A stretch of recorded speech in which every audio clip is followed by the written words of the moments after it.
On sa seriózne takto zabíja. Vy sračky! Si obyčajné zasrané, skurvené, podradné hovna! Nevíte jazyky, nevíte odbornú robotu. Piču ste zarobili a robíte tu zo seba najmúdrejší. Ste obyčajné zasrané, skurvené, podradné hovna! Točičí volantov! Vy sračky! Toto keby ja scrollujem a toto mi vybehne niekde na plné pecky, tak to by po prvé ohluchnem, po druhé hampa na 100 rokov. Ináč, ak to vytrhnete, normálne, že ak vytrhnete seriózne niektoré vety z Karorovho kontextu, ono to dáva zmysel, normálne mu dáte aj za pravdu. Normálne tých 140 IQ sa tu prejavuje nejakým spôsobom. Len proste škoda, no. Nejakých 30 rokov dozadu, keby sa Karoro vrátil a že neurobí tie isté chyby a neovplyvnia ho nejaké momenty v jeho detstve, povedzme, alebo ja už fakt neviem, že čo ho viedlo k tomu, aby sa takto... On sa seriózne takto zabíja.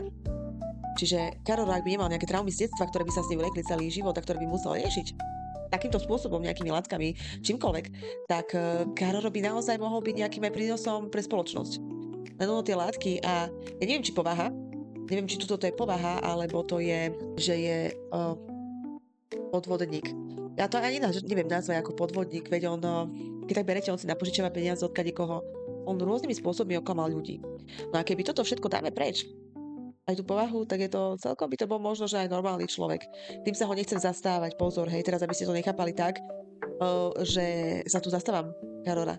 Nie je to tak, len hľadám proste, že kde sa stala tá chyba. A prečo jeden chlap, ktorý možno, že aj niekedy povie úplnú pravdu a uvedomuje si tú pravdu, prečo, ako a kedy sa dostal do takéhoto bodu. Vieme kedy, vieme vďaka čomu, nevieme ale prečo, a prečo sa odtiaľ nechce vyhrabať. Iba dáva do seba ďalšie a ďalšie jedy a tým pádom sa takto zabíjať. Ale ono, dokedy? Reálne, hej? Takže tak, ale má aj svetlé chvíľky, aj chvíľky pravdy. Tak bude by týchto chvíľok bolo aj viacej.